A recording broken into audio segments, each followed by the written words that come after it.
slave traders here on the western end, going further down to Florida, and they held the slave contracts here, and they gave those slave contracts out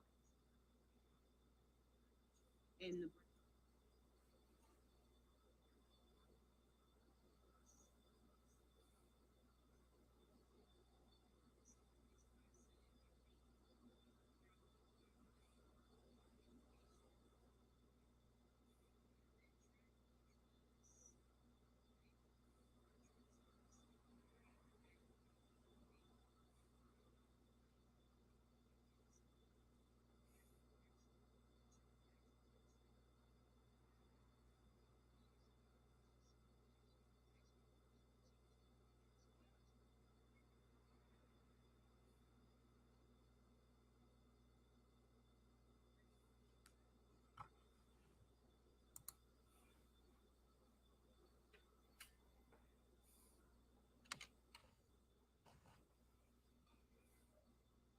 I can give you something.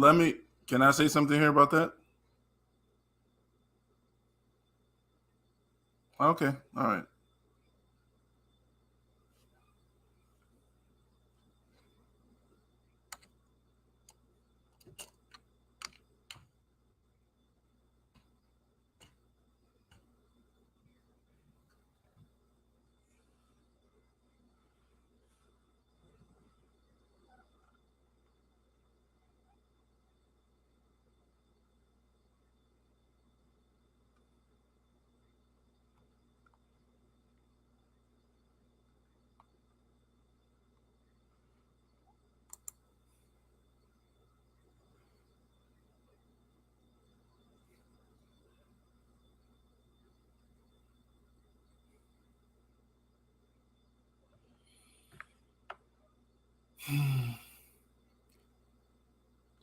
What's up, guys? This is Super Mike. We're just coming out, just doing some stuff. We're getting ready to deal with these white people, and the biggest problem we've been running into is some of us that look like each other. This word Negro, if it doesn't mean anything to anybody, it's just interesting to see the psychological trip that people go through, the mental gymnastics that we hear in regards to it. I only stumbled. I was actually in Kite Productions rooms in the very beginning. I had did a report on Stephen Hunter Johnson because on July 14th he did a space with. So we're doing just listening to some some of the history of Negro and reparations and all these sorts of things. So these are people are wanting to be Negroes again. Under attack unjustly because you got some idiot out here going around trying to say disparaging things. I just happened to reach out to the NOI defense team. I sent them the clip, the date, time of the exchange with Stephen Hunter Johnson, and I never had heard anything else from it again. Is that why he changed his profile? Probably so. Oh, okay. If you go up under, it, it was Tesla Figueroa's space. I believe it was either the 14th or the 15th, and I had spoke at the very end briefly, but he was name dropping them, trying to compare Tariq Nasheed to the Nation of Islam, just doing some real libel type janky messy stuff. And I called him on it because I was just like, that's not something as Black people we should do, regardless of whether you agree with Tariq or, I don't follow Tariq or nothing, but we shouldn't be putting targets on people because you know how this government moves and works. And whenever you invoke the name and the organization, Nation of Islam, Louis Farrakhan, shit starts to happen. So I called him on it. I went on his post and he never responded. But by then, that morning, it was just in my spirit to reach out to them. So I sent them the information. They dealt with that, however, whatever.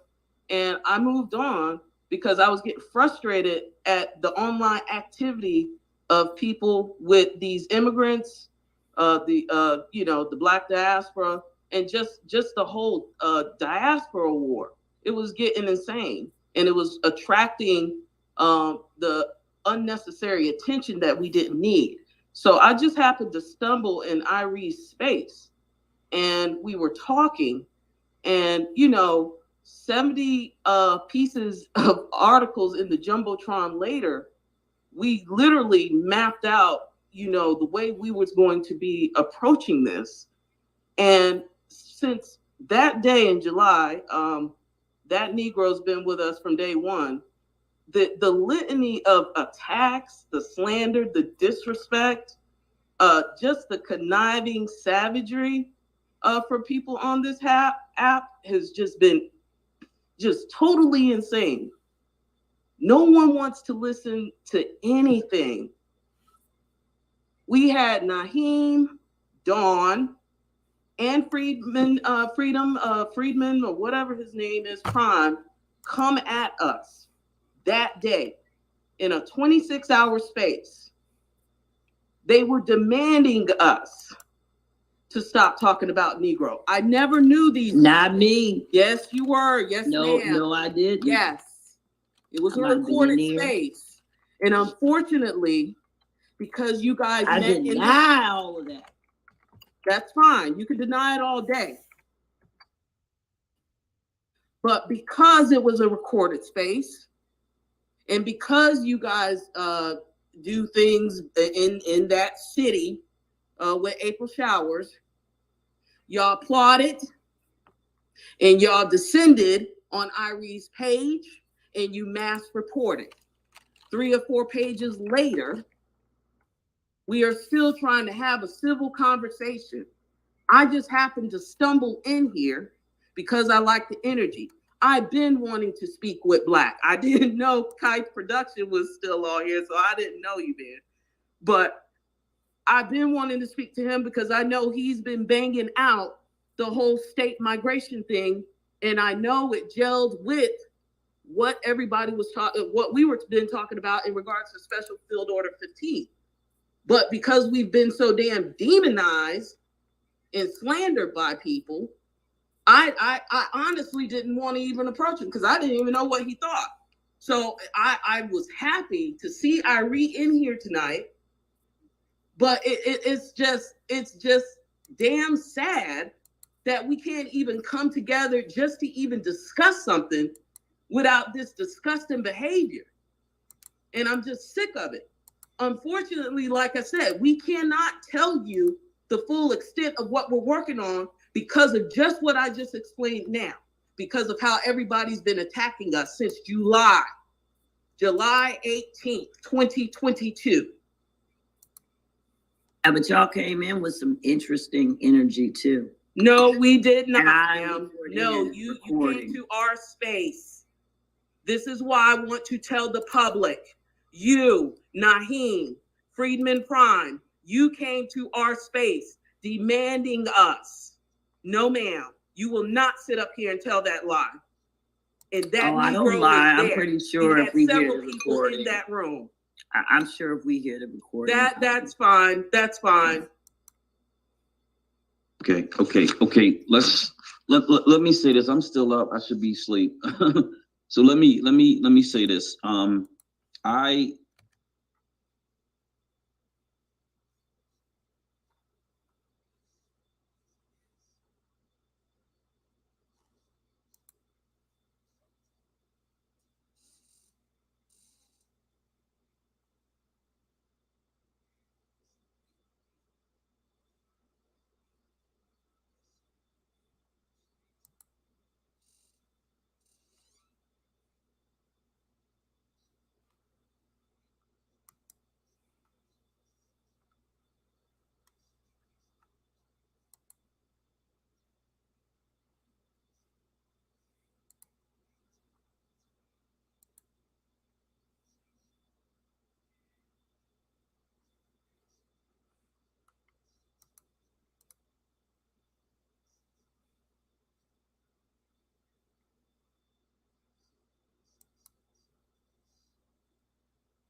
All right, guys. Just trying to I don't know how to do it, but this is Twitter Spaces, and we're just trying to go through a few little this is a conversation people are talking about, City of thought. We've had spaces talking about mutual respect. I try to address things in space titles that are not pointing fingers at anyone individually, but just as a general theme, so that we can have a general conversation. But I'm never going to mention anybody's name. I don't care what they've done to me in an open space, because to be perfectly honest, it doesn't benefit us. That's just my thing. It's never going to benefit me to out somebody or talk about somebody in an open space. It's just not for me. It's not the way that this thing is going to work. I hear echoes in the Special Order 15 that farmers talking about getting land. The thing that I would ask as you move forward, and first of all, salute to you for battling through 6 months of hell, is what it sounds like. Salute to you. Anybody that does that and continues to fight, has a voice that should at least be heard, because most people would just shrivel away. But I hear echoes of we want to get land back, and so what I say to anybody who has that thought, if you are on that mission and you are successful, get the land in a state that can become a Black majority state, because in order to protect, because this is really the most important part, to protect and enforce the laws, you have to have state authority. You have to have a majority of the vote in the state, and you have to get state authority. So whether it's the NOI, the Republic of New Africa, which is actually still around, or any other group that is moving in this direction, the new Black Panthers, the original Black Panthers, I know there's another iteration of the Black Panthers, all these different gun clubs, the Black biker groups. Someone mentioned biker, forget the name of it, but somebody Biker Day. I forget.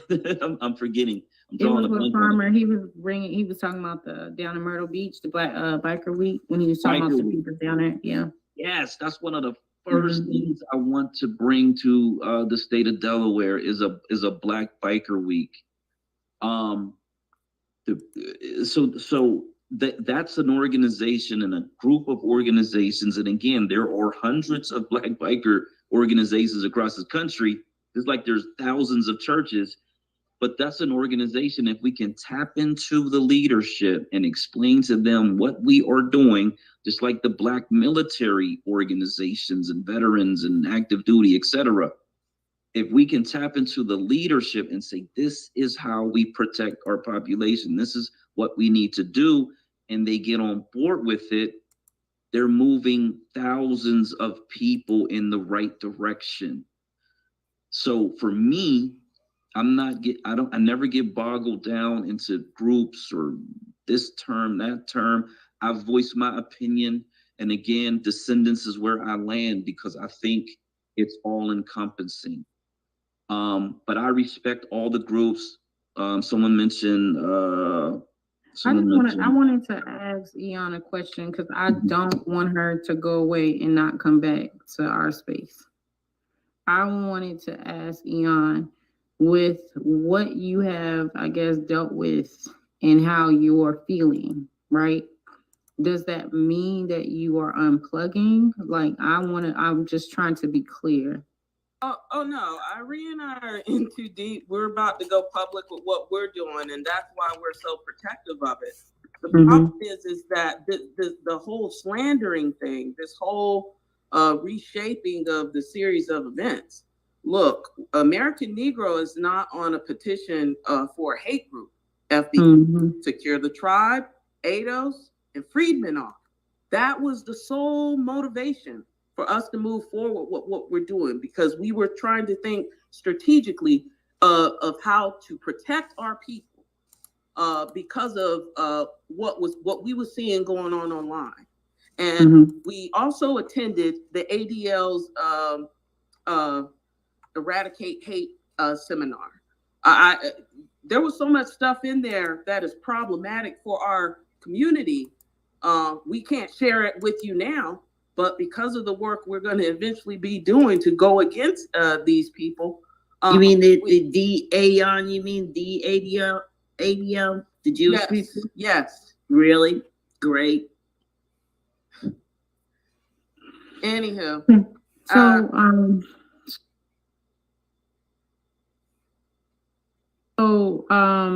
But like I said, because like I said, I'm just not feeling the freedmen, and it may be because of the personality of the people that represent it and that have been pushing it that we've been dealing with for the past 6 months. It's also the wording, the time period that it covers. Like I said, we got our legal strategy with what we're going to be working with. That's what we're going to stick to it. You know, I mean, hats off to everybody. No disrespect. No, I was just, so I understand. When comes time to, I guess, support in any way, how are you going to, I guess, roll this out? Are you actually going to work with the ADL to do it, or are you going to work with Black organizations? I mentioned that because, like I said, American Negro is not a part of a hate group. We're not an organization. We're an actual race of people, and we're the descendants thereof. We came up with this in regards to the online activity that got these organizations and groups labeled a hate group. Online petition from that. So you're informed. You're saying your strategy is informed by online. Can we let behavior. the sister actually have the decorum to be able to speak freely? Because I didn't hear the sister actually be able to land any plane. You stop interrupting her then. Go ahead, Ian. Go ahead and finish, please. Anyhow, the whole thing is that we're coming up with our strategy and approach as looking to present as a federal case eventually. Reparations. I do not support any type of state measure because, as you see, Dr. Claude Anderson just went off last week. I mean, it's getting to the point where the whole thing is getting muddied. And Dr. Darity has already talked about it extensively. But if that's what everybody wants to do, that's fine. I don't see any other feasible way. But like I said, we're not at liberty to go into full detail of what we're going to do, just simply because of how everybody's been treating us. And I wouldn't feel privy to tell anybody at this point because it's obvious that we're talking about two different things. So if you don't tell anybody, then hold on, sis, I was just about to say, I was about to say, if you don't tell anybody, laugh out loud. Wait a minute, hold on, the farmer, hold on. Cast your pearls before swine, sister. You do Well, not we're cast your not pearls swine. before swine. No, ma'am, you are not swine, but there are also, like Peter had to be told, "Get behind me, Satan," that may be literally in front of you, operating under a different spirit outside of the spirit that he was told when he was said, "This house and your name is Peter, and this house and this church shall be built upon thee." So there is two that can exist at the same time. So to give some context to what she's saying is that talking about what you're going to do, letting your left hand know what your right hand is thinking, is not prudent, it is not biblically sound, and it is not encouraged. When you're speaking to people who are literally saying and undermining your pages, undermining the work you're doing just to supplement and subvert you, almost like a white supremacist would, and not really have those people be the white supremacists, but act in the same spirit that those white supremacists, as we expect, should, then we have, yes, a very swine spirit in them. And so you do not cast pearls before them. And that right there is biblically prudent, not just emotionally run, and not just literally saying all those who say they are Israel, but what? Test them by what? Their spirit, their fruits, and then you'll know the spirit. So when you test all of these Negroes out here, not every Negro who says the Negro is not a Negro. And even Dawn and Naheem I themselves smell have cold. mentioned I that smell they are cold. not that Stop, they're not stop. Negroes. Yep. So again, I'm not slandering anybody. I don't try to go ahead and do anything outside of the spirit of our ancestors. And to be quite honest, this is not a secret. Every book I've ever read, I've posted. Every article I've ever spoken about, I post. There is no hidden thing that will be talked about which will not be made known. But you do not let your left hand know what your right hand is thinking. And a lot of these people are acting like left-handed spirits when we're trying to do right-handed work. I'm righty, some people may be lefty, just vice versa, and it fits. The thing about it is this. They're talking about, and I believe this is what Sister Ayan was saying. People are speaking about legislation and doing these things. That is public. That is not private. The two do not mix. Tort claim law states that the United States government, when involved in involved in tort matters, is a private person. We are speaking to the government as a private person, much like our forefathers were. And I also would like to mention to that Michael brother, when he was there, he said, we're going against the forefathers like Malcolm X, like the other people as well. And so I would like to bring to clarification, there's a book called The Story of the Negro. It is a 441-page PDF written by Booker T. Washington. It's in the Jumbotron. W.E.B. Du Bois has a book, The Souls of Black Folk. He even mentions Negro. You will find it very hard-pressed to believe that Negro means dead, mortus, etc. Also, going ahead in the Jumbotron as well, there's a picture of all of our things which would encompass Negro, and it is the third from the left. The top left is an article from the newspaper that says the Negro race has billions in the U.S. The return of colored people to dark continent is impossible, owning the material progress made by them. It is announced. And near you'll see how the Negro is a born American, and he feels it is his country. Africa has no call for him. It is as a fairy tale to him. Pestilence and disease are not uncommon in Africa, but America nurtures him and makes him strong, and he likes it and tends to stay in that. The doctrine is being taught in our 1,650,000 children in the public schools. The Negro does not ask for any special legislation in his favor. He is willing to take his chance and is confident that he can bear his own burden as well as the white man. Now, mind you, this is inside of here. This is from Dr. J.R. Hawkins of North Carolina, Secretary and Commissioner of Education for the African Methodist Episcopal Church.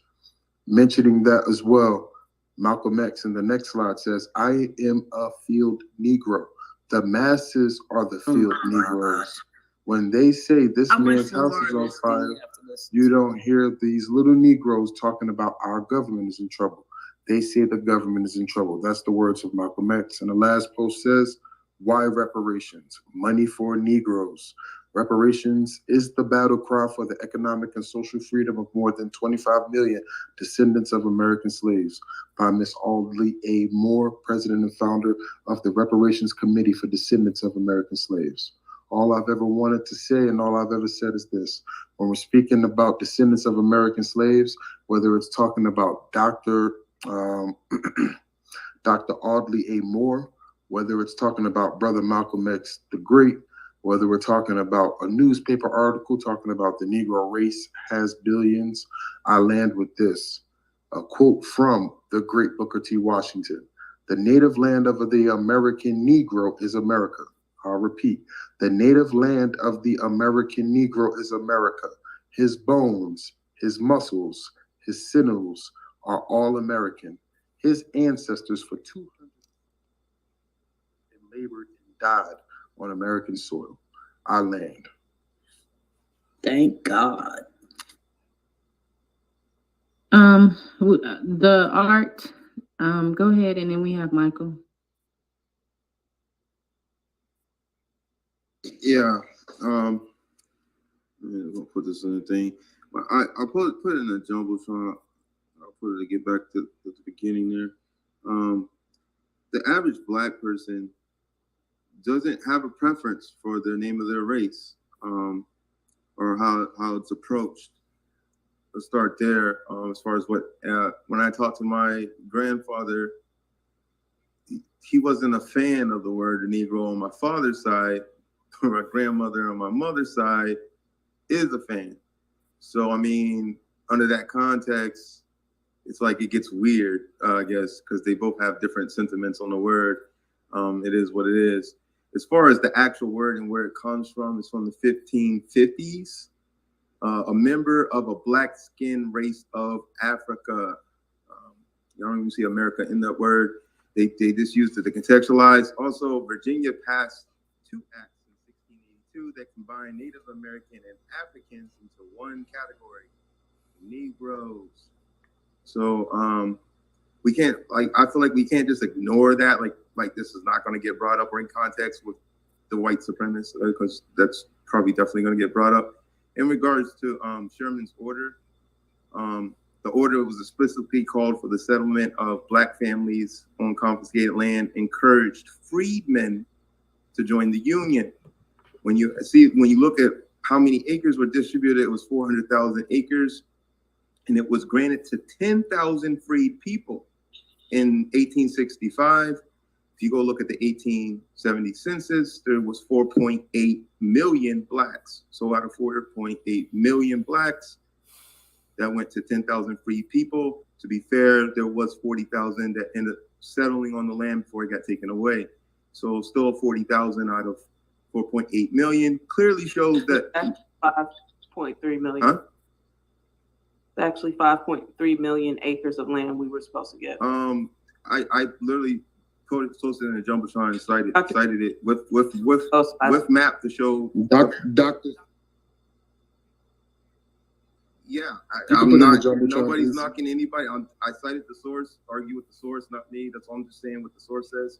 So, but no, I'll let you know. Yeah, yeah. I'm not. Right. He just literally. I'm not confirming. Okay, hold on. The art. Hold on. I'm sorry. Let me say this. Let me just say this, because this is happening. Eon was cut off by Don. The farmer was cut off by Mr. Engagement. And now y'all cutting off the art. I want to say this, like, whatever you guys are going to do, let your hands not toil, and, you produce, good works, and whatever it is that you're going to do, whatever it is you're working on, I think that, go be great at it. And if it works, it works. And if it don't work, come back to the drawing board.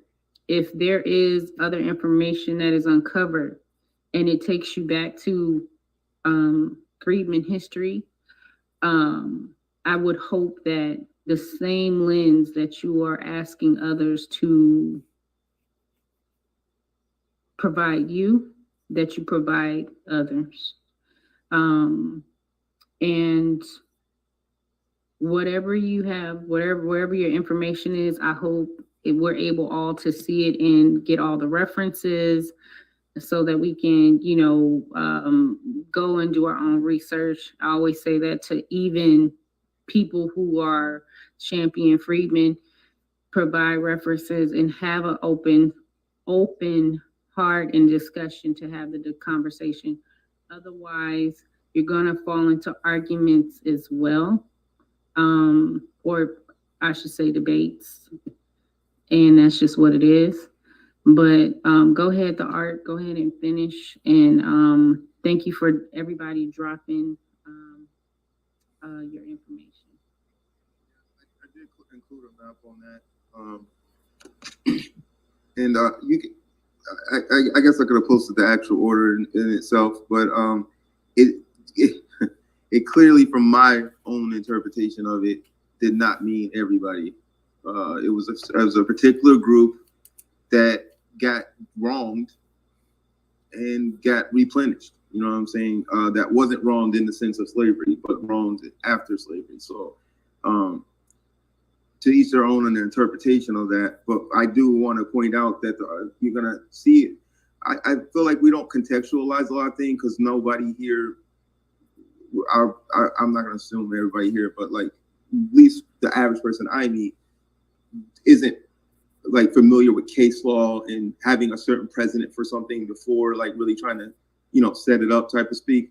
So a lot of times some of these arguments that I feel like we have already been done in case law, and a little bit of the average paralegal would know that this particular precedent is probably not going to work for XYZ reason. So I do recommend people do hard cases similar to your particular scenario. You'll get less feedback or less kickback, especially amongst your peers. Another thing that I wanted to point out was I understand getting kickback. I do a lot of my spaces open and I record them. I'm not blocking anybody. I've never blocked anybody. I don't see the point of that. I've been on this app for 12 years. When I first got on the app for the first 3 years, I blocked like a motherfucker. Unblocking everybody was a pain in the ass, I'm not even gonna lie. But like what I found out is that it really don't help just to block people. You get these sort of like these pockets of people who do these echo chambers, and you don't see outside of your echo chamber until you meet your opposition. And if you do that, it's only on you to do your antithesis for your thesis. And a lot of times that creates an environment where it's just tunnel vision. And then when you get blindsided, then you have to start from scratch anyway. So you might as well have people just argue your arguments down, in my opinion. A lot of people, one day in a room, I went to a room, they were talking about pretendians. Even though people will openly admit that they have at least one or two natives in their line. And, some people don't even have that many Africans found yet. You know what I mean? They've already found Indians, but haven't even found Africans, but yet they're the ones who are pretendians. You know what I mean? So it gets to this point where it's like, okay, we're an admixture. I don't know if people know that. As of 1682, Virginia slave law on Walter Plecker's another example. Yeah, we're an amalgamation of things. So, you want to pick this part or that part of you or this part of you or that part of you, cool. But to sit there and insult somebody that chooses to choose the Aboriginal thing, I think it's a little kind of weak. So yeah, I totally understand LaFarmer and Aon getting kickback for their particular choice of what they choose to do for a thing. And I definitely see it, but trust me, I would say almost all the groups get it in some form or fashion. You know what I mean? Like the freedmen and the indigenous were fighting just the other day. You know what I'm saying? Literally just the other day. So like this is going to happen. It's called tribalism. That's part of the thing. So I'm all for like going for your own case if it sets a precedent for everybody else to do their case. Like, you know what I mean? And it's not so crazy that they don't have control over that case per se. I personally say for a lot of people that are trying to do things under a 1401A status, which is basically you were born in America, but you're subject to the jurisdiction thereof, as opposed to a B status, which would be like Indians, Eskimos, people who are not exactly in the jurisdiction of the American government. I think when you go into a 1401A, because you guys were talking about policing and enforcement, I don't think there's a route where enforcement sort of using your Second Amendment. It's going to be very difficult to set that kind of, like your own military up per se. And not get lashback unless you have like the 1401B status. A lot of people don't talk about the 1401B status, which essentially there was a lady that was in my room the other day. She had 17 tribes in her blood. By the way, the funny part of what her saliva test actually said, but not even the military uses that. So, but she had 17 tribes. She got an affidavit from every tribe. Then now they gave her Aboriginal status, which if you look on 1410B, it says Indians, Eskimos, Alluvians, or other Aboriginal tribes. The other Aboriginal tribes is where she fits under. And she's a Black woman. She got the status. She got Aboriginal status. There's also a precedent set. I think it's 1932, Kramer versus United States, where you can be an individual Aboriginal if you're a descendant of it. The Indians had set up a clause with the freedmen in the United States that they were supposed to be let them on the land. This was supposed to be for all freedmen. Not only did that not happen, the freedmen were supposed to be allotted certain things too, and they didn't get that. And it was actually said that they were people without land. That essentially, especially given the 1682 admixture situation, it sets up a precedent for the Aboriginal and using that case as the precedent. You see what I'm saying? And that's not even the precedent that the woman who had the 17 tribes and couldn't, really be tied to one, and she got her Aboriginal status. So that's two different situations, and that's not even me deep diving case law, right? So I just that a precedent's not set or the hardest fights to fight, and I hope you have a lot of money. It's going to be a lot of money, especially if you don't have a precedent already set, because you got retries, appeals, and a lot of stuff. And if you already are starting at a point where you're getting sort of pushback from your own people, even with Obama removing it from the lexicon for one, which they're going to probably point out that's a black man. Well, regardless, I know he's not. I know he's African, but that's not how they're going to see it in court. They're going to see, oh, this black man ruled Negro, and look at this. These stats say that they don't even care what they're called. You're going to get that kickback. A lot of times, I hate to be the antithesis, but if we don't have antithesis to our thesis are, I would say, somewhat pipe dreams, and that would include my own. I go out there and talk to black people, white people, Asian people. I don't care, because I want the kickback. I want every possible thing you could say before I walk in court. I'm not going to wait to get them.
Huh.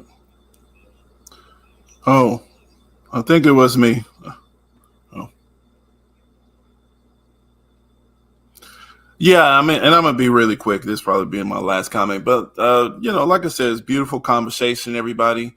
I think this is fun, but as far as the practical parts of it that I see, like I said, it was the acknowledgement that what is enforcement? What does that look like? Because the what they call that intellectual masturbation sessions. People use those terminologies.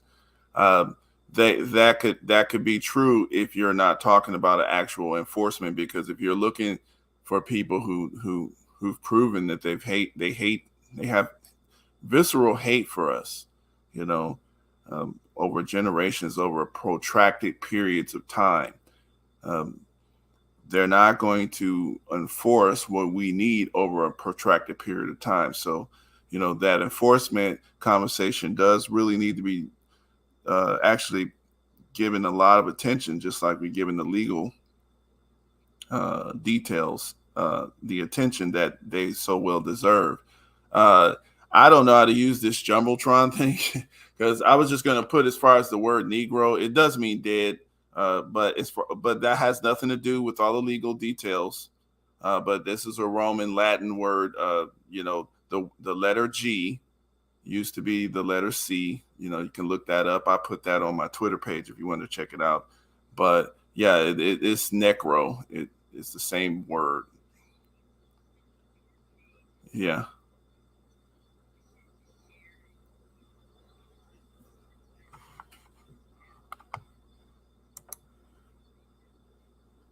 Share it. Okay. Anyway. Mm,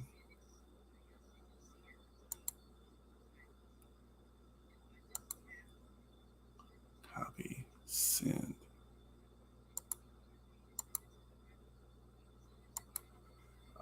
Oh, okay, let me try that then. I'll just send it and you're oh my goodness. I'm getting complicated. All right. Yeah, so yeah, and just real quick to finish my little point off. Also, I'll send another thing called it's Rabbi Rashi. It's a guy way back in the 11th century, I believe. Rabbi. I'll send that to you as well. That's the guy who you kind of invented the as far as the little visceral thing against us with the Negro and calling us. That's a slur. It's just a slur. Like I said, it has nothing to do with our legal claims over here and the things you guys discuss. This is just part of the motivation why some of our elders and ancestors hated that word once they went into it. So that's all I'm saying to people. It has nothing to do with, the legal use of that word that we will be required to use it as. But it just needs to be presented because you're going to get that rebuttal. And if you handle it the wrong way, like, oh, you guys are ignorant, you don't care, and I don't care what you think, then how are you going to build the level of consensus that you need for your enforcement? And that's all I'm just trying to get people to think about. So I'll work on trying to send that to you. All right. Mhm.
God darn it.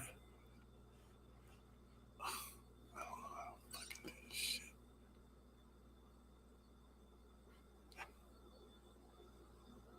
Oh my God, you gotta build consensus.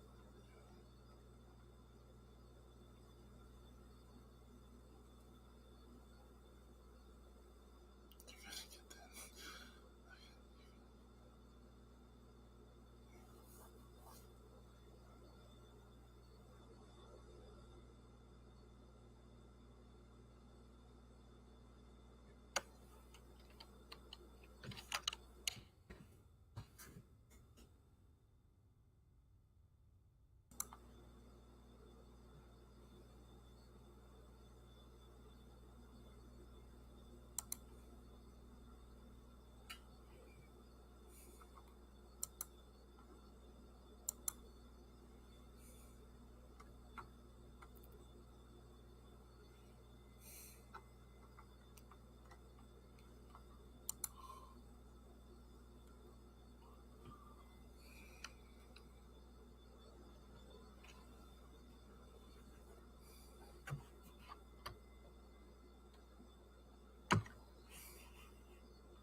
All right, guys, this is Mike. Sorry about that.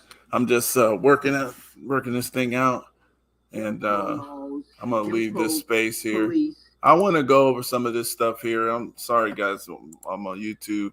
Like I said, this might be a little boring stream, but the point is, what's going on? What's going on, everybody? I'm gonna drop the link. Yeah, what's going on? Peace, brother. Yeah, this is about they were discussing lineage-based reparations. They were discussing statehood. They were discussing various issues as it regards to Black people getting the claims that we deserve. Several different things were brought up in this discussion, and I just put it out there on Twitter, on YouTube. I don't know if it's going to be really well received. I'm just going to read some of this stuff here that they put up in the Jumbotron. That should be, I mean, even if we don't know the details of, we should just know certain stuff. So like there was a meeting between Black religious leaders and the Union military authorities, which was General Sherman. Okay, General Sherman is the guy that came through Atlanta and did Atlanta's burning. All right. And so the thing is, so he did Atlanta, he burned Atlanta, right? And what I'm gonna do here too is I'm gonna put this up here for anybody who if you guys want to come up here and talk, you can. We're just going through a little history here. I'm gonna put this on YouTube, and let me go to Facebook, guys. I mean, you guys can press the thumbs up and share it. I don't necessarily I just want to document this stuff, because the thing is, more of us need to be understanding our rights. If we think, a lot of us think like real pessimistic. We think, oh, they're not going to pay us reparations. We think that's good enough, and we just going to wait for other people to make it happen for us. But the thing is, if you don't make it happen, if you're not part of the people who are making things happen, it ain't gonna happen. And that's what I was trying to get over to some of them. But those people are doing pretty good. They're having conversations, And you need conversations to build consensus. You need conversations to handle differences of opinion. You need these different conversations. So, like I said, guys, y'all can press the thumbs up. Y'all, if you want to come up, you can have a conversation about it. But what I'm going to do is I'm going to read a little bit about this meeting between the Black religious leaders. After slavery, they were trying to figure out, what are we going to do with y'all Negroes? So they called some of these leaders in, Black leaders, and was like, okay, what do you want? What do you guys want? Because we are white nation. This is about the American government, right? And General Sherman, Tecumseh Sherman, he's the one that issued this field order 15, to free these Negroes. Or what it was is it was a negotiation of reparations, really. This is what is required for these Black people, because after you have destroyed the foundation of a group of people, you've destroyed their memories, you've destroyed their history. They are like a fish out of water. They're a plant without a root. Okay, your nation has destroyed this group. You think it's not smart to leave millions of people wandering around. You have to give them something in order to grow a society so that they can be self-sufficient.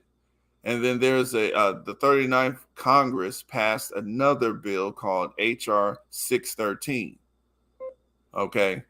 HR 613, I'll read some of that just to give us some, information to know. This is what these people were discussing. And these people, that group of people, they're into it real good. As I don't know if you guys heard some of that, but they know a nice amount. And so it is good to listen in on stuff like that, because the thing is, you not knowing that stuff, you don't have a motivation to fight for what's yours. You don't even know what decisions to make, who to support, who not to support. How to overlook your visceral personal views versus, not doing anything. How do you fight for your ancestors? And how do you fight for yourself, your lineage, your posterity? You can't get the tools that you need to, to fight if you don't even have the information, because you don't even know what you're fighting. So, and then the Freedmen's Bank. I've done something on the Freedmen's Bank before a while ago, but I should do some more on it. But yeah, these are the type of things that we should just know about. This is so let me go into some of this real quick. I'm just going to read some of this. And like I said, you guys can come up and make a comment and talk about it, or you could just, just chill out, listen real quick. All right, so let's look at this here. This is some newspaper accounts, Freedmen and Southern Society Project. All right, newspaper account of a meeting between Black religious leaders and Union military authorities. This is New York, February 13th, 1865. Minutes of an interview between the colored ministers and church officers at Savannah, Georgia, with the Secretary of War and Major General Sherman. Headquarters of Major General Sherman, City of Savannah, January 12th, 1865, 8 p.m. So this is recorded like one day, the next day, basically. So the reporter was sitting there taking down these notes. On the evening of Thursday, the 12th day of January, 1865, the following persons of African descent met by appointment to hold an interview with Edwin M. Stanton, Secretary of War, and Major General Sherman to have a conference upon matters relating to the freedmen of the state of Georgia, to wit: 1. William J. Campbell, Uh-oh, that's my little slave name, Campbell.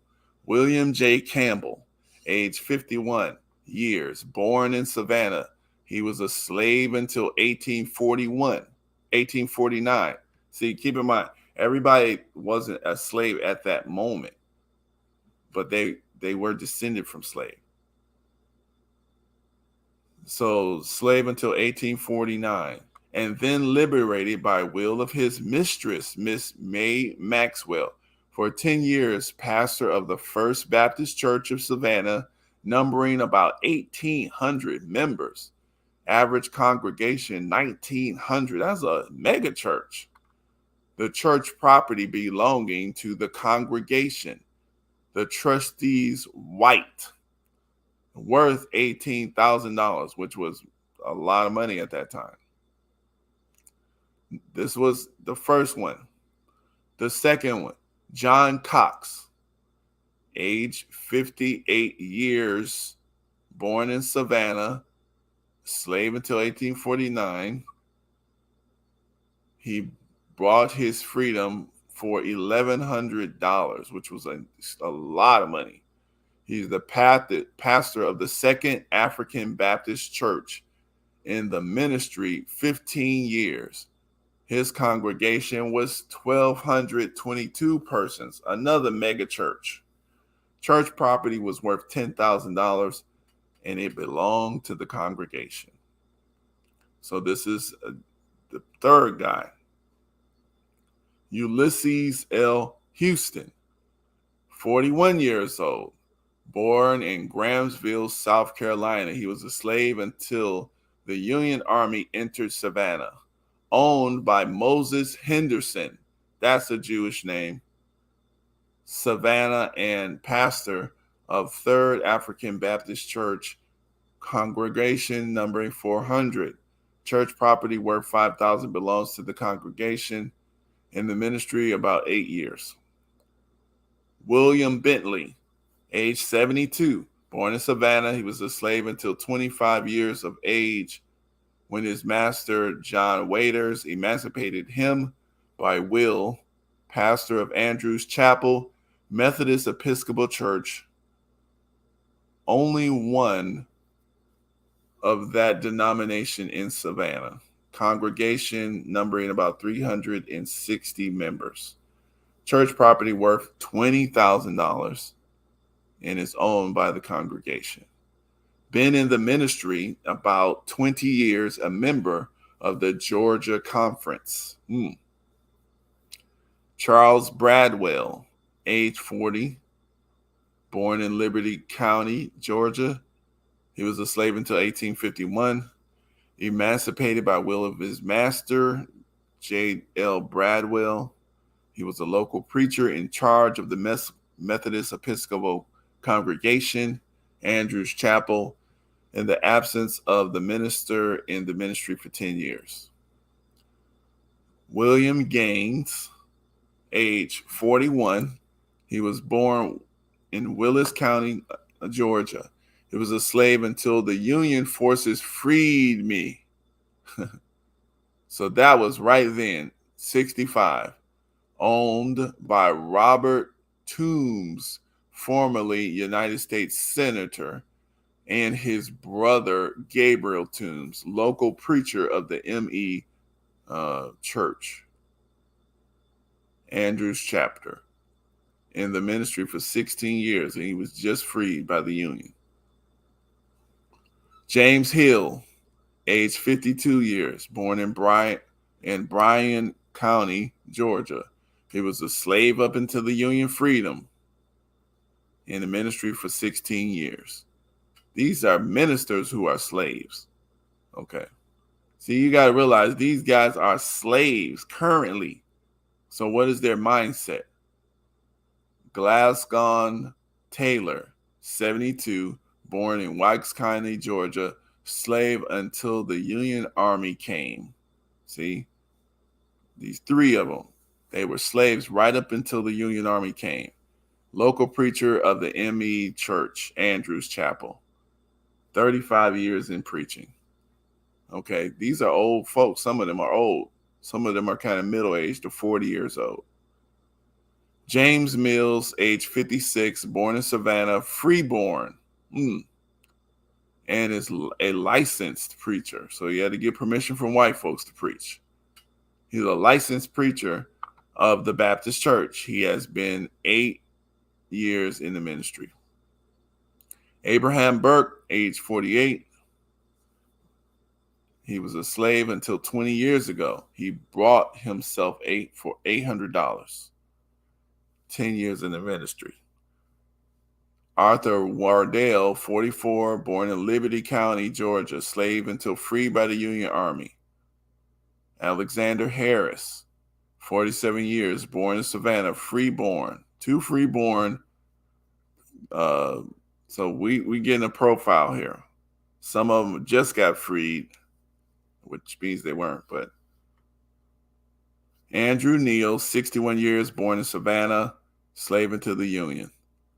Jess Porter, age 39, born in Charleston, South Carolina, born free.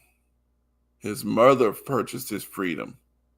Is lay reader and president of board and vestry of St. Stephen Protestant Episcopal Colored Church in Savannah. Adolphus Del Monte. So he's young. He's 28 years old, born in Savannah. He's born free. 17, Jacob Godfrey, age 57 years, born in Marion, South Carolina. He just got freed by the Union. 20, Josh Lynch. He's young. He's 26 years old, born in Baltimore, Maryland. He's born free.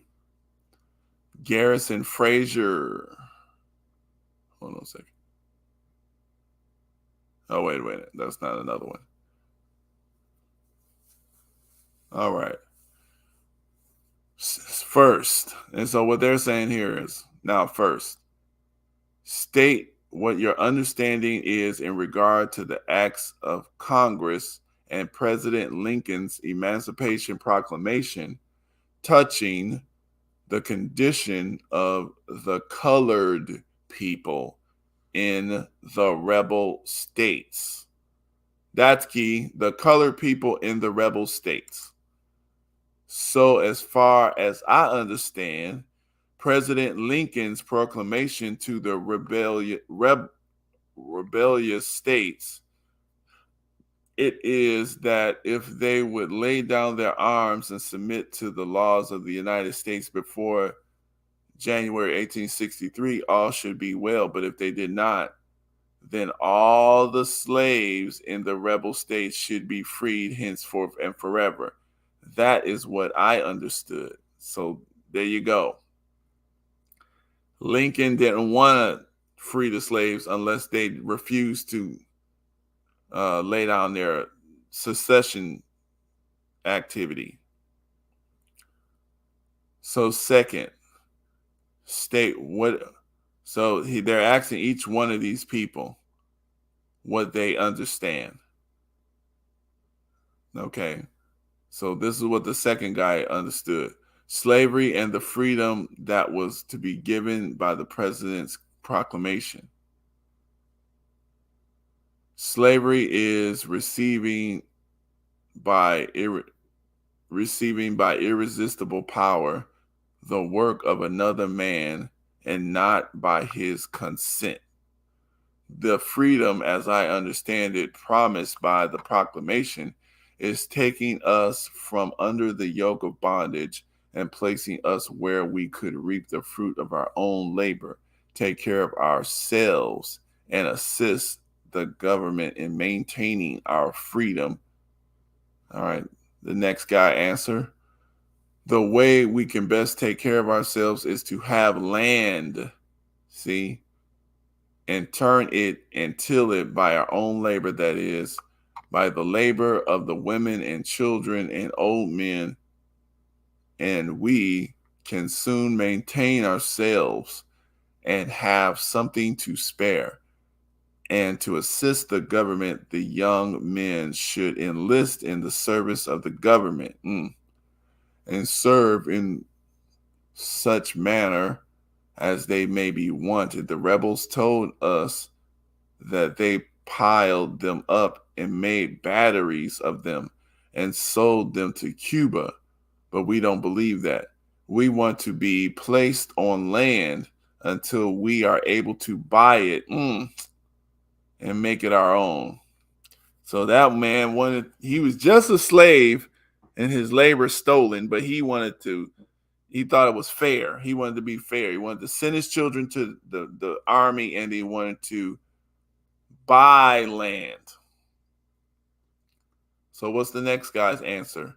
I would prefer to live by ourselves. Good. For there is a prejudice against us in the South that will take years to get over. But I do not know that I can answer for my brethren. Mr. Lynch says he thinks they should not be separated, but live together. So Mr. Lynch wants integration. All the other persons present, being questioned one by one, answered that they agreed with Brother Frazier. All right, so Brother Frazier is who? Let's look at it. Campbell, Ulysses, Bentley, Bradwell.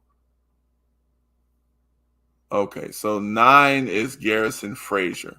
Let's see what Garrison Frazier said, the 9th guy. So, a large number have gone as soldiers to Port Royal, South Carolina, to be drilled and put in the service. And I think there are thousands of young men that would enlist. There is something about them that perhaps is wrong. They have suffered so long from the rebels that they want to shoulder the musket. Others want to go to the quartermaster or commissary service. All right, so Frazier didn't give a good answer yet.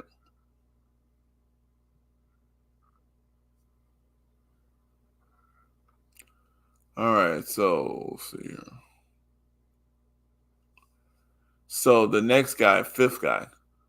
Do you think that there is intelligence among the slaves of the South to maintain themselves under the government of the United States and the equal protection of its laws and maintain good and peaceable relations among yourselves and with your neighbors?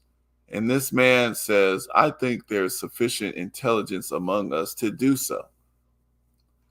He's judging his own people. Yeah, we can live by ourselves and be intelligent and be peaceful. So state what is the feelings of the Black population of the South towards the government of the United States. What is the understanding in respect to the present war?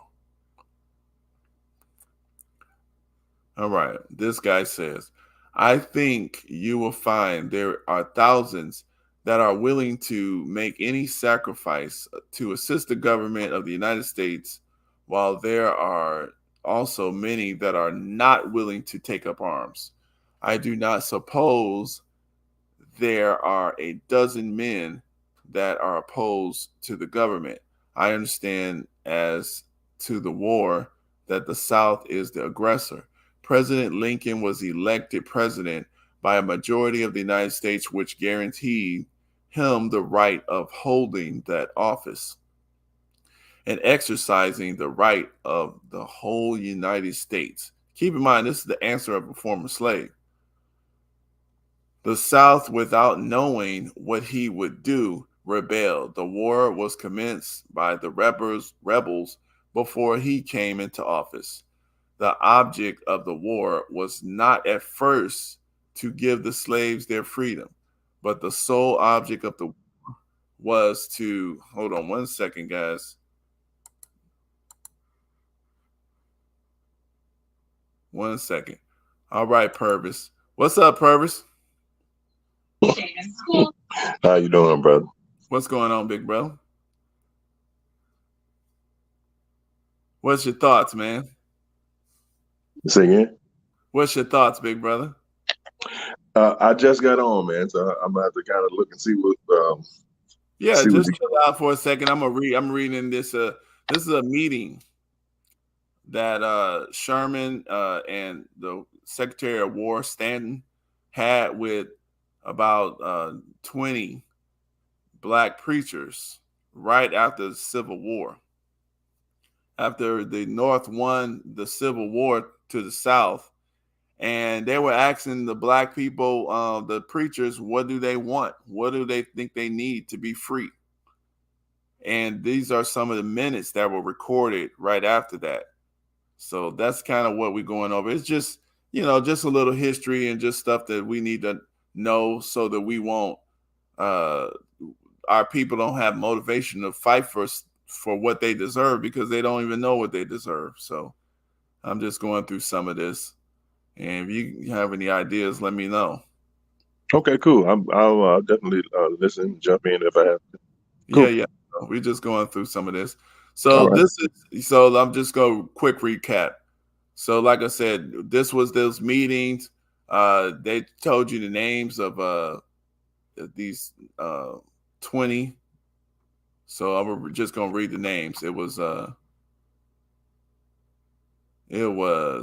William Campbell, John Cox. These are black people, preachers. John Cox, Ulysses Houston, William Bentley, Charles Bradwell, William Gaines, James Hill, Garrison Frazier, James Mills, Abraham Burke, Arthur Wardell, Alexander Harris, Andrew Neal, Joss Porter, Adolphus Del Monte, Jacob Gottfried, John Johnson, Robert Taylor, Joss Lynch. So, and Garrison Frazier being chosen by the persons present to express their common sentiments upon the matters of inquiry makes answers to the inquiries as follows. So Garrison Frazier was made, basically they all chose him to be the spokesman. So they start answering these questions. And so I'm on this one here. This says he's asking these guys, he's asking what the United States is asking them, what is the feeling of the black population of the South towards the government of the United States? What is the understanding and respect to the present war in its causes and object and their disposition to aid either side? And they ask him to state his views fully.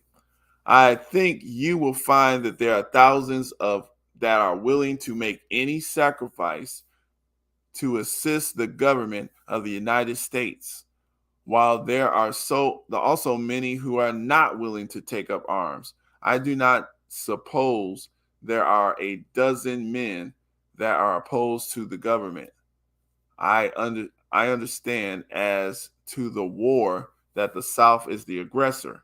President Lincoln was selected president by a majority of the United States, which guarantees him the right of holding the office and exercising the right over the whole United States. The South, without knowing what he would do, rebelled. The war was commenced by the rebels before he came into office. The object of the war was not at first to give the slaves their freedom, but the sole object of the war was at first to bring the rebellious states back to the Union and their loyalty to the laws of the United States. Afterward, knowing the value set on the slaves by the rebels, the president thought that his proclamation would stimulate them to lay down their arms, reduce them to obedience, and help to bring back the rebel states. And their not doing so has now made the freedom of the slaves part of the war. It isn't my opinion that there is not a man in this city that could be started to help the rebels 1 inch, for that would be suicide. There were 2 black men left with the rebels because they had taken an active part for the rebels and thought something might befall them. if they stay behind, but there is not another man.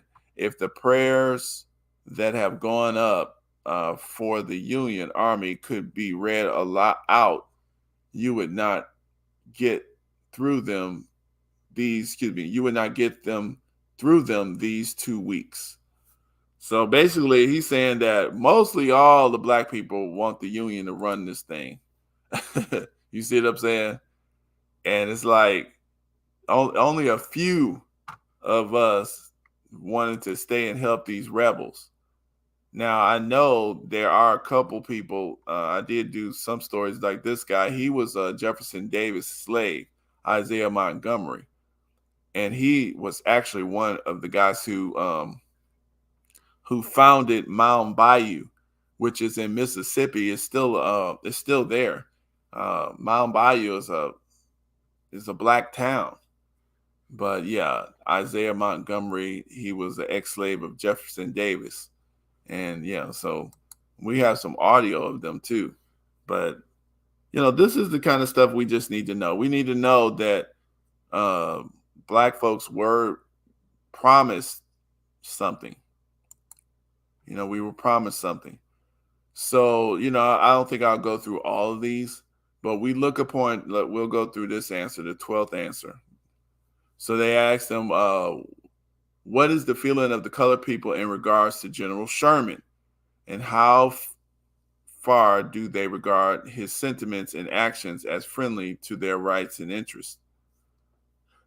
And they say they look at General Sherman prior to his arrival as a man in the providence of God, especially set apart to accomplish this work, and we unanimously feel and express gratitude to him. Some of us called upon him immediately upon his arrival, and it is probable he would not meet the secretary with more courtesy than he met us. His conduct and deportment towards us characterized him as a friend and gentleman. We have confidence in General Sherman and think that what concerns us could not be under better hands. This is our opinion now from the short acquaintance and interest we have. So Mr. Lynch states that with his limited acquaintance of General Sherman, he is unwilling to express an opinion. So Mr. Lynch disagreed here. All others present declared their agreement with Mr. Frazier about General Sherman.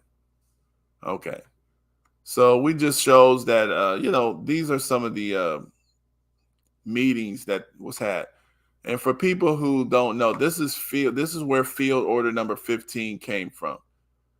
This is why land was promised to the black people. So let's look at this here. Sherman. So this is special field order number 15. You're supposed to get 40 acres and a mule. I remember when I was younger, people were saying that was a fake. It didn't really happen, but it's real. Special field orders number 15, reparations. All right. I'll just look at this real quick. Let's see if we can find something on it. Anyway, but I'm not going to show that part because that's not really even. But let's see here. Also, this is a HR 613, a bill to continue in force and to amend an act entitled to establish a bureau for the relief of freedmen and refugees and for other purposes. So this was to establish the Freedmen's Bureau, HR 613. So this is law that black people got to get reparations. So the question remains to a lot of us, all these laws are already in existence. How come we haven't got our reparations then? And that's what I was telling these people beforehand. If you don't enforce, you have to get large numbers of people who will enforce the law. Law is nothing without force. And guess who forces law? Large groups of people. This is why they have riot control, because the politicians, the legal laws, all throughout time, kings, queens, noble people, business people, everyone, they are scared of large crowds of unruly people, because large crowds of people can kill you. Large crowds of people can kill you. And that's the bottom line. Oh, what's up, Purpose? You up? Oh, your other profile went down? Okay. You good? Yeah, I'm good. I'm just switching to Okay, that's cool. So what do you think, bro? What's on your mind, man? Say what what's your thoughts on this reparations thing? And where are you located? What state are you in? I'm in Jacksonville, Florida. Okay. So what's your thoughts on this reparation stuff?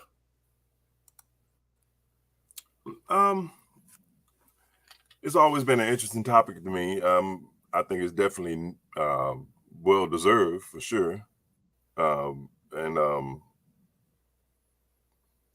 obligated to us. I just don't think we have the collectively have the will to see it through. To be quite honest with you, I mean, we should seemingly we have the collective intelligence to go to court and sue and hold the government accountable for it. Pretty much like every other race, but they've actually given it to them. But for some reason, now let me ask you this though: do you think other races have actually sued for reparations? Not many, because the Japanese did, the Japanese did, the Asians did, but they have a whole nother government they can go to, right? Yeah. What do we got? We suing the government that we depended on to enforce the lawsuit. You know what I'm saying? I know, yeah. We kind of caught it. I don't really kind of hard, right? That's what I'm trying to tell people. I'm like, the thing is, we can't really compare ourselves in that way. Of course, we can compare ourselves in other ways to other groups, but I'm just saying, as far as a lot of the stuff that other people have gotten, they have other governments outside the United States that they, that will, enforce stuff, help them enforce their claims. Yeah. So that's a thing. Yeah, and that's why I was telling us, like I don't know if you heard it. I was talking to some people earlier. I was like, man, the thing is, we had to. It's like the way the Native Americans did. Now, a lot of their treaties that got broken, though. So, but a lot of them got enforced because they, even though they were small little nations, they were separate. They were fighting. And I guess the country, the United States, just wanted to kind of put some of that stuff to bed. Yeah, it's definitely interesting, man. I don't really know what the answer is. To be quite honest with you. Mm-hmm. Well, no, I mean, I'm just, it's just an educational thing because, like you said, and I agree with you, we don't really have the collective will. But I do think we have the will to see it through. But we have to, these histories, this is the importance of your history. Like, we can't let these people who don't like us tell us everything. Because if you're not passing on the stories of your own ancestors, how are your lineage going to pick up the fights that's needed to be fought for? Their people pass on the histories of their people. We know about Benjamin Franklin and Thomas Jefferson and who else? I don't know, Henry VIII and yeah, exactly. Who else we know? We know I don't know, French people, the French Revolution. We know about Greeks. We know about Romans, Caesar, Caligula. We Yeah. know about all them folks. Why do we know them, but we don't know us? See, and a lot of us don't even understand how important that is. You can't motivate people unless they have a foundation of information. A lot of us don't even know about the Moors of Spain. Yeah. We know about what who Martin Luther King. Yeah. I mean, yeah. We kind of they keep it in one vein, and Right. and we allow it because and I'm be honest with you, I'm probably part of that too because I don't, when I think about it now that you said that, I don't really dictate a lot of history to my grandchildren and children, because I guess we get so caught up Mm-hmm. trying to make it, maybe, and of Right. course Right. that's not an excuse. Mm-hmm. Um, and I guess we need to do more. We really do need to do more of that. Right. Yeah. I mean, that's cool because that's the thing. It's actually some of the best. Like black people, you know how much they have we have some of the best stories.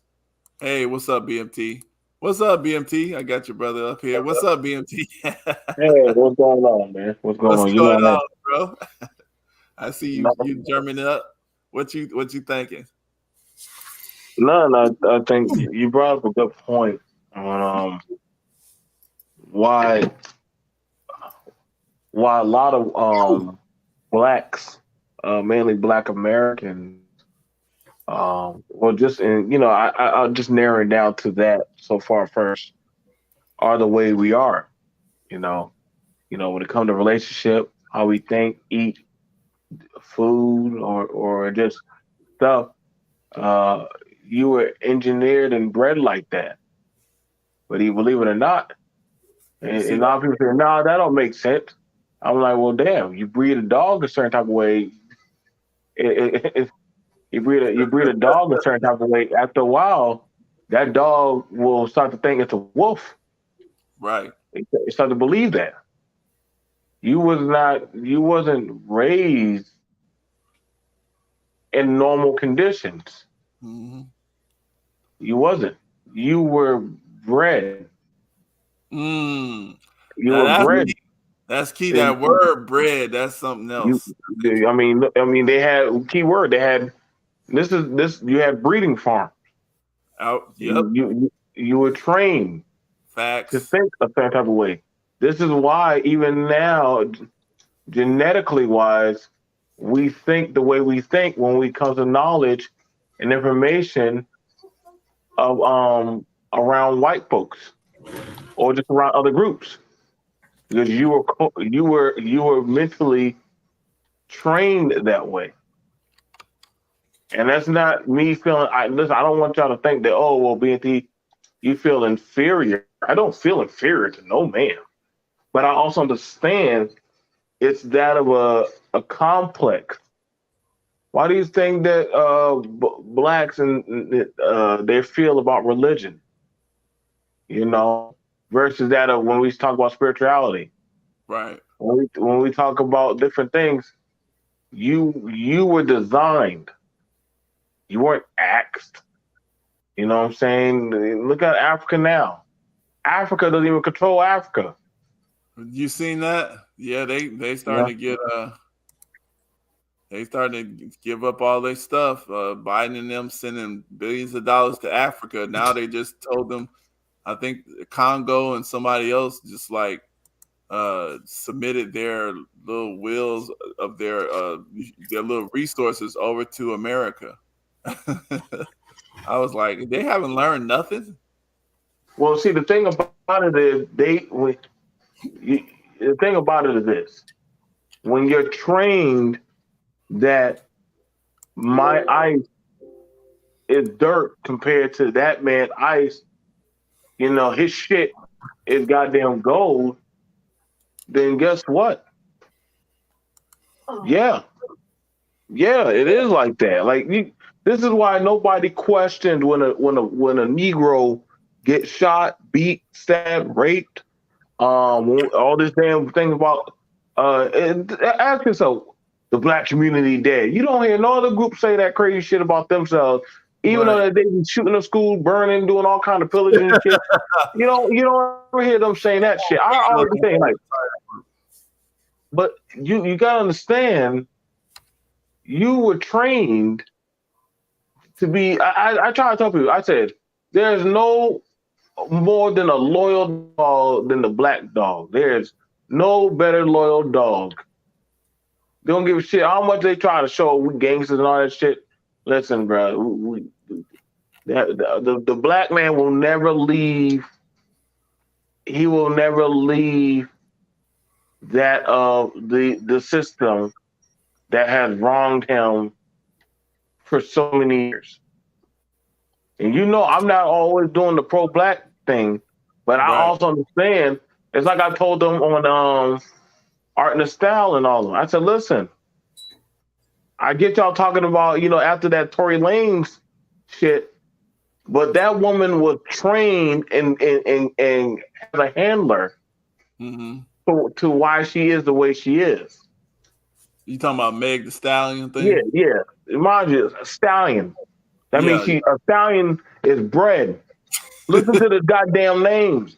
I don't do this shit like just to do it. Like I said, I try to tell y'all, I spent Christmas Eve at the halfway house talking with brothers.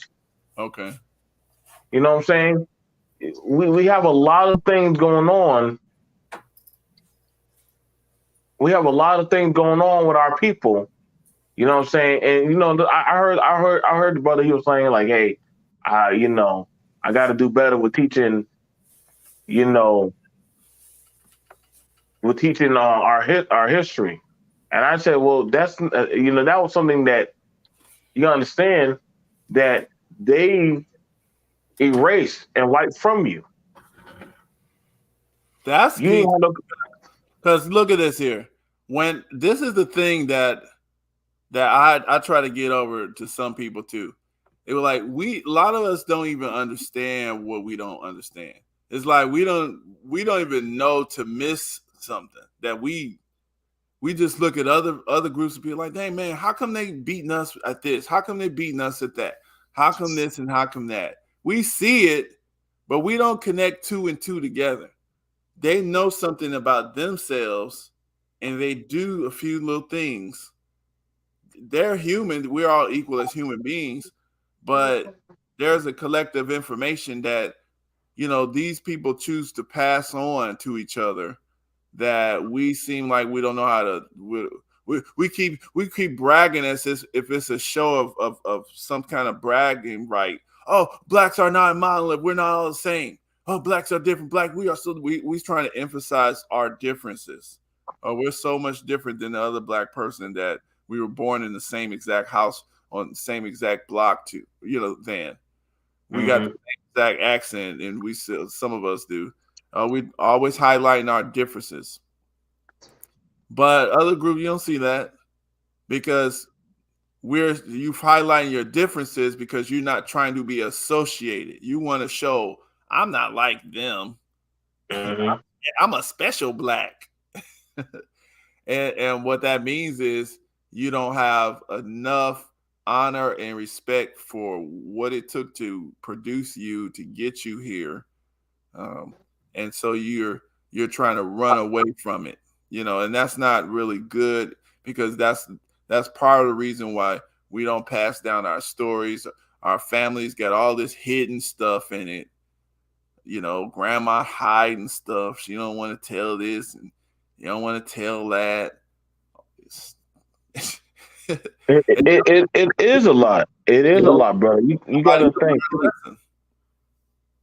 You gotta think. When somebody said, I had a white woman a long time ago. I think like 2 or 3 years ago, told me to go back to my country. And I said, well, bitch, I was bred to conquer this country. What about you? I'm an American. Right. I'm more American than you. What are you talking about? I'm talking about when we know your history. You done did. We know what you did. Oh well, don't you do harm to your community? Don't you enslave your own people and other groups? Mhm. I said, let's just be for real. I said, stop that. Like I said, the thing about it is the narrative that is, and this is what I'm saying, man. The narrative that's put out there is whenever the black man or whenever the Negro start talking about being independent Right. of the masses, that's dangerous. Yeah. That's dangerous because because you were trained. The minute, where you going? Why you want to be away from us? Why Yeah. don't you want to be around us? Yes. Keep your enemies close. Who do we Right. learn that from? So it be that kind of ideology. You got to start wondering why that for some people who don't want you around, but they definitely want you to be around whenever. Like I mean, I remember they were saying, "Hey, black folks, y'all know y'all catch COVID faster than everybody else." First they said we don't get COVID, then they started saying we catch COVID faster than everybody Yeah, else. y'all need to go get the shot. I was like, well, damn. Right. But we the ones going to work and washing our hands and wearing the mask and shit. Okay. Y'all the one that's saying doing like every. At some point, you got to start wondering, like, well, damn, like, can you tell me why? What if that's the case? I need y'all to explain to me why the people in Africa why the people in Africa and they don't got as much health facilities. Why ain't they getting sick like that? Exactly. They wasn't getting it like that. Nobody want to talk about that. They wasn't getting it like that, all extra. They didn't really get it that much like that. And we was just talking about Negroes. I was just talking about that earlier. I just played a little bit on that Twitter space, but it was just showing how, you got a lot of serious black folks want to be called Negroes again. But they don't remember why our ancestors, just a few generations ago didn't want to be called Negro. They don't want to be called that word because it means dead. But, when you don't know your history, even recent history, you just go into this everlasting loop of stupid. You know what I'm saying? That's true. That's why I appreciate you. Like when sometimes our people are lost. They're lost. They don't know better. And when you don't know better, you know what I'm saying? When you don't know better, that's how you was raised to, you know what I'm saying? Like if you never were told how to open a can the right way, but you were always doing it the hard way until somebody actually showed you, well, this is actually how we open the can. Well, why do we do that way? You know what I'm saying? Like we found that, a lot of them, I asked my mom one time. I said, Mom, why do you love that Bible? I said, why do you love that Bible? Because it has peace and understanding. I said, tell me this. So tell me this. And I was born up in a Christian home. Why the God that you loved you so much to watch you get beat, raped, enslaved, and all that stuff? I said, why? If he loved you so much, and I asked of any Negro, why would he be comfortable with watching his child go through such atrocities? Well, sometimes, no, I said, don't give me no sometime. That doesn't make sense. But you love me. This question though. Now, since you brought that up, and that's a legitimate question. What is your now? Okay, so I do believe you do believe in God, right? Right, I do. I So what believe. is your true answer? If God, I don't know. Do you think God is powerful? Could he? I mean, what? I mean, I don't know. You tell me. What? Why is that slavery? Why was that allowed for so long? What would you believe? What would you say? Is God just evil? Well, the God that they told us to serve Mm-hmm. is different from the God that we practiced and believed in. Mm, There's a difference. But I've been over there to the Middle East, mm, and the way how they speak about God and how they go over that of their laws and rules is a lot different than how uh it's actually said. Like I said, I was told that the Arab, it was evil. It was an mm. evil, horrible, towel wearing man. I'm telling y'all, They listen, man. always come up with You something already know, about like somebody me, else, don't they? They do you that. know, They always come up with like a slur before they tell you to kill somebody, right? You right? notice that? Yeah, and as I went over there, you want to Right. know what me? So I was stationed in Logman. Mm, I was stationed in Logman in Metalam. If y'all don't know what Metalam is, you can look it up in the Bible.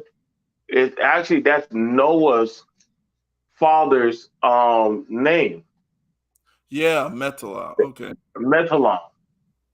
Now I was very amazed that something like that. I was like, wow. And when I was talking to the sheik, Mm. about this, And wait, and he just to be clear, BMT, I'm sorry to interrupt you though. Seriously, sorry, where was this? This is this was Mo. in this was Was in this in Arabia? Afghanistan. This was Okay. in Afghanistan. Okay. Now they say there's nothing in Afghanistan, but why would the Holy Land? It wasn't in Israel. Why would Mm, that holy place be in Afghanistan? see, that's something And else. so when you see some of these things, like that, and I got the pictures. Uh-huh. I got the picture. I got to see the grave sites of giants of all Noah's descendants, Wow. Methuselah's children, thousands and thousands of them. Mind you, the sheik, It was me and a him sat down sheikh. talking about the Old Testament. That was a Islamic term. So you saying it was a sheikh, like a Yeah, sheikh? Yeah, that's okay. Keep going. I just want and like I said, like we sat down and we sipped tea and we pulled from the hookah and we talked. Mm, And he's like, you're not supposed to be over there. You're supposed to be here. mm. He He said, said, but you don't know better. He said, you don't know better because they took you from home, so you was raised to think like them. "Wow, And now, mind you, this is an older man. They ain't never been in no school. Ain't never been to America. Nothing like that. Again, we think we're smarter than everyone, but the world is much older than you. and they know our history. We don't know nothing about them. Yeah. That's interesting to me. Like I said, the way how they're raised and how they're taught is said to be barbaric, Mm, toxic, vulgar, bad. I want you to understand, I'm an American soldier. I went over and I fought many wars. But you start seeing the world a lot differently than how they perceive to tell you. And this is something that you got to start thinking. When you start thinking, there's nothing more dangerous than a thinking nigga. mm. When the black man start thinking, that's when they start getting rid of you. That's when they don't have no need for you. That's why they always. What you reading? What you talking about? What you guys talking about? What you looking at? What you thinking? What you gonna do this weekend? What you gonna do? These folks always got some details they asking you about your business. You ever notice that? That happens to me a lot. It does happen a lot. You know, it does happen a lot because Now, there's a question which is legitimate. He said, didn't the Arabs enslave Africans also? Yeah, they did. But guess what? That place called Arabia that we know today as Arabia, it's actually Africa. It didn't become Arabia until they invented a thing called the Middle East. So Africans enslaved Africans. They also enslaved Europeans. That's why it's good to know these histories, because if you can start seeing when people starting to try to get revenge on us, and we don't know what's wrong with us. If you learn about the Moors of Spain, a little bit about that, which I might do something on them one day. It's just good stuff to talk about. Like, oh my God, did I erase it? Anyway. Yeah, like I do got it. This book here, The Moors of Spain. You know, this is a good book. You seen that one? Yeah, I like I said, if I was on my computer, right, I actually have a pitch. I actually went over into Germany, into the old. I got the pictures. Now understand it. Whatever the picture of whatever it was, that's how they painted it, or that's how they drew it. Now you gotta tell me why would white men in Germany have black pictures of statues of men in their coliseums or in their areas? No, they had it because that's what they were drawing. That's who was running the show. You got to realize that your part of your lineage is from Africa, but it didn't come straight from Africa here like that. It went to Italy, and it was up in some of your lineage was up in, you know, like you said, Germany and Spain and France, all that stuff. You know, this is the thing. This is the thing. Are we going to expect these people to teach us this stuff? Why would I? Why? Because we think we're them. See, because that's why. They told us we was the same as them. You're an American citizen. And to us, that meant, okay, now keep in mind, you know, Asians are American citizens. You know, you got Hispanic peoples that are American citizens. But for us, when we heard that you are American citizens, you're the same as us. We felt like that means we white people. We are them. And so we decided to try to act like them. And we feel like they were, okay, well, our other citizen, our fellow citizen, go ahead and educate us, fellow citizen. Tell us what you want us to know. And that has been our problem. And then anybody tell us, hey, man, we need to rethink that. Then, you know, we don't want to believe them. Yeah, but yeah, that history is there. Those Arabs, that's probably why enslaving, that's what they were thinking too. Some of that enslaving. And keep in mind too, when we say the word slave here in America, we have a whole different mentality than a lot of people have. A slave is just like a job in Greece. That's just what they did. Like in some of them Arab countries, that was just a job. Those guys all still lived with their families. They sold stuff in the market for their food. It's just the fact that they had to give some of their labor or some of their, you know, whatever they made, they had to give it to this guy because that was their little slave master. But it was like they wasn't getting beat and lynched and raped all the time and stuff. Like that right there. And their children didn't belong to that guy. No, you actually, they had it. And this is the thing about it. When it came to that of the laws of having a man work for you, there were certain rules that if you violated that of a slave, then that person that you owe the debt to, they could get in trouble. Yeah. You know, you can't go violate a man's wife. You know, Yeah. all this crazy not that shit not allowed. Like that was something that they took that very serious when I was over there. And a lot of these countries that are supposedly so bad, I would see um I would see that as a constant thing. Like, hey, respect the man's home. Right. You know, respect his castle. Not again, man. Like these, we have these things going on with blacks. Like I said, man, it's not the same. When did you start being considered an American? Yeah.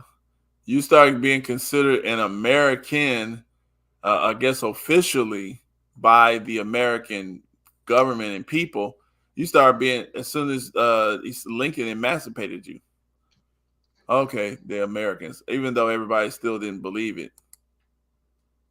Yeah, indentured servants. Yeah, and Purpose, you can come right on. Come on, bro. Chime in, man. Okay. Yeah, you can chime in, brother. I'm just listening, enjoying the conversation, bro. I'm about to actually got to run in here and do these. Oh yeah, presents with these children here in a second. Yeah. Yep, chime in and out, or you can go ahead and hang out with the family and all that. All that's good, brother. We just up here having just a friendly conversation and stuff, and just history, and just stuff we can think about. Just stuff like that. Like I said, I like, even though I know a lot of people don't like this guy named Tariq Nasheed, but he does have a little concept. It's called a rutisase. And, there's some good in that, in knowing that, it's something that black people did kind of create, which was our own language, which we did that a lot because we didn't want white people listening to everything we were saying, understanding what we were saying. Oh, and the reason why I pulled this up, just to be, because I forgot to say why I had this up. This right here is just showing how when I tell people that the word Negro means dead, the G, the letter G used to be a C in Roman times. And remember, the word Negro is a Latin word. It's Rome. The people from Rome used to speak that language. And so, that's what that is. It's just showing you how the G is the seventh letter of the alphabet. The history of this letter began with the Latin alphabet. It used to be a C. And then later on, they turned it to they put the little other part on it. And so when you say the word Negro, it's just like saying necro. And we all know that necro means dead. So that's the reason why, back in the 60s and 50s, black folks was like, you know what, we sick of being called dead. we gonna come up with our own thing. And this is what you gonna respect. And so that's why I just wanted to put that out there. But yeah, we just need to learn our history and stuff, guys. So that's kind of what I was making this. But the thing about it is, I remember you was pushing at it one time. Why they push so hard against that of having why were they so much against blacks learning critical race theory, right, or learning in school? Why were they so much against that? Like, they just voted against that in South Carolina. They just voted against that. Yep. No white woman showed up at the school board. No, we gotta get rid of that shit. Yeah, see, I was like, And you know why they fought for that? Think about that. They would fight. See, that's stuff that we like, what? If white people were, let's say they were learning Aryan history, we probably be like, whatever. We don't know. It could be anything, but we don't know, and so we don't care. But they stuff we decide to teach about our history. We're teaching ourselves about our own history. They up in arms marching to stop you from learning certain stuff. That to me just lets you know. You should just know. This is stuff, and like they, like I said, if we look at the Moors, the Moors were rich. Uh, they did have servants, which were slaves. That's basically what a slave was at that time. And at that same period of time, look what they were doing. They were in jail, getting conjugal visits, getting starved to death in prison cells, and having the woman come and feed them with her titty. This is the kind of stuff that was being painted at that time. And it was because it was being painted after scenes. So, I mean, and so, yeah, as soon as these people got a chance, they came and put us in slavery. And the Moors was the first ones, some of the first ones over here to be broken in to do the indentured servant thing. So yeah, they were indentured servants early. So yeah, I mean it's like this. But the thing is, with some of our people, it's like we don't even understand. Like we don't even know. We don't care. Like, what is that going to do for me? And I understand that feeling, but the thing is, if you don't know something, you don't even know how it can hurt you or how it can help you. You don't even know what to fight for. Like over here in California, I got people that's working here. They don't know nothing about the $200,000. Oh man, they ain't gonna give us that. I was like, well, I mean, if they did, you would get it. Well, they ain't gonna give it to us. Okay, well, no, but you could get it, but you're not even pressing for it. You're not even. There's people going down there who are not you, or not nobody from that would get it. They're going down there at those meetings, at that little California Reparation Task Force meeting, and they're telling those people every which way why you shouldn't get it. But you're not down there. You're not even looking at it on TV. Right. Yeah, you got more people actually going down there telling. But see, here's the thing about that. And I told you that's the thing about it, man. That just them saying the reparational word, it gets black folks scared.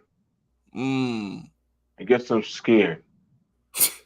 That's that scared Negro syndrome. Keep going. Go ahead. Because the thing about it is that they're like, damn, we can't get it. We not good enough. But you have where everybody from the LGBT, elemental people, everybody don't mind using you to doggone get what they need off of you. Everybody don't mind using you. But when it's time for you to actually just get a piece of cornbread and some chicken, no, I shouldn't get that. But then y'all like singing that we always oppressed or we always bad. So when do we get to eat? See? When do that's what I'm saying, man. That's But I'm gonna play it because I'm about to actually play some of this real quick. Let me play this video. This is a guy who would actually be qualified for reparations. But I'm just gonna show you. This is the kind of stuff, and these people think they're smart. This is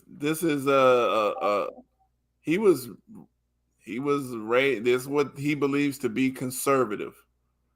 Now, California reparations. This is a serious effort here. This is not some mumbo jumbo, silly, stupid stuff. Proposal could mean $223,000 per person in payments for Black residents. The governor of this state, Gavin Newsom, has pushed the reparations programs, which seeks to correct what California government has done to, mess up the Black folks over here, because they have done stuff and they are doing stuff. But let's see what this thing said. This dude talk about. Fox News reports that a new California reparations proposal could mean $223,000 per person in payments for Black residents. Guys, when I saw this story, I had to sound off and make one thing crystal clear.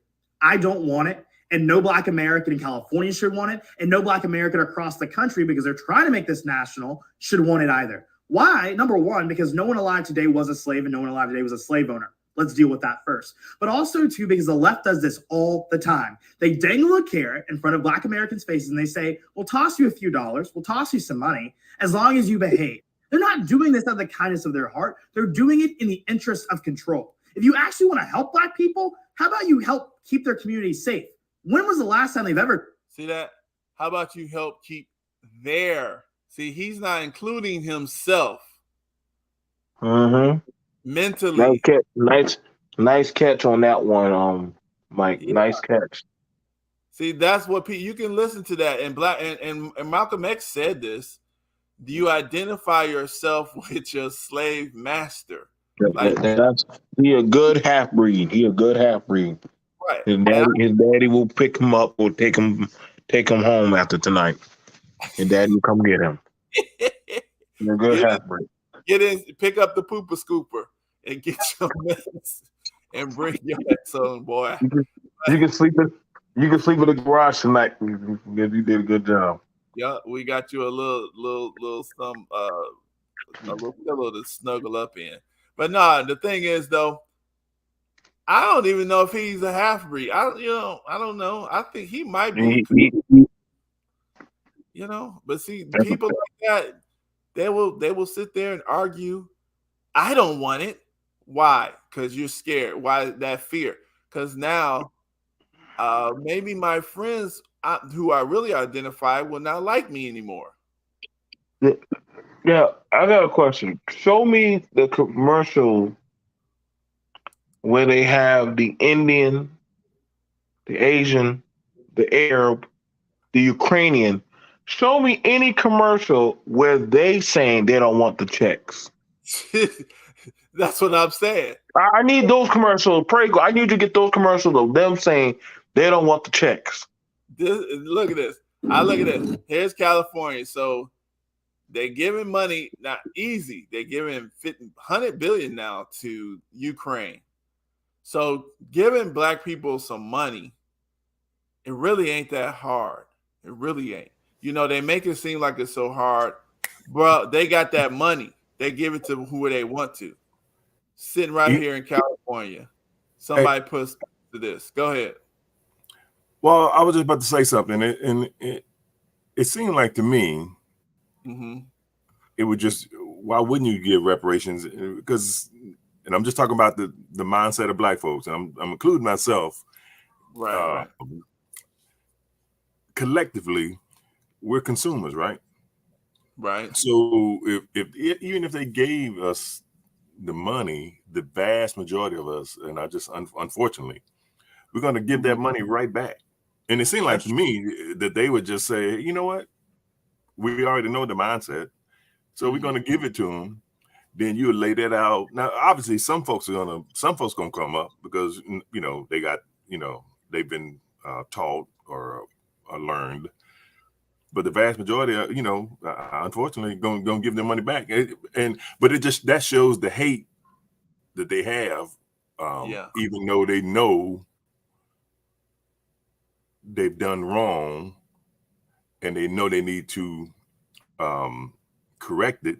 That shows the hate they have, but it actually makes better sense for them to do it because it would actually the economy. It would generate economy. Yeah, I mean, because the funds really gonna go right back to them for the most part. I mean, obviously some folks gonna come up, but you know what I'm saying, right?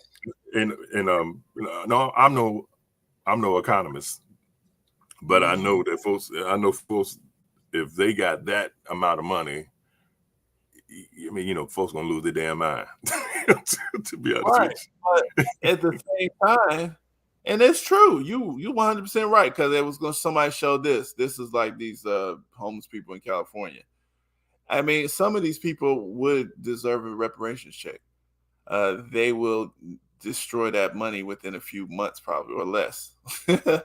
They living on the street, you know. So the point is, you're right. At the same time, that shows, like you said, it's not about logic. It's about hate. And we don't want to accept that because there's people who honor their forefathers' judgment about us. We shall always remain slaves. They honor their forefathers' judgment on us so strongly that they're like, no, we're not giving them nothing. We will let this thing burn to the ground before we give them anything.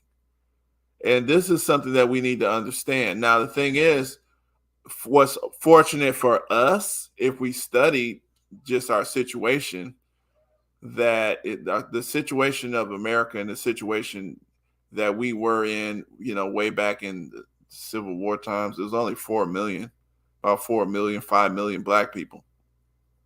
Today, you at least have 50 million Black Americans from that, you know, that population of 5 million, you know, a little bit more than 100 years ago, 135 years ago. But now we got, you know, at least 50 million, probably more, because they undercount us in the census all the time. And, you know, the thing is with those numbers, you don't need them to agree for anything. We have the numbers to just issue what we want. But the issue is you have to have a population that's educated enough to say, this here is in our best interest. Because we have the numbers to just do stuff. You know what I mean? We actually have the numbers, especially in certain states. You have 30% Black people and 40% Black people in certain states. When you got people sitting up here, or even if in a state like California, it's only 6% Black people, but the governor understands the influence of Blacks in nationally enough because he may want to run for president. He's like, you know what? I'm going to do this reparation thing.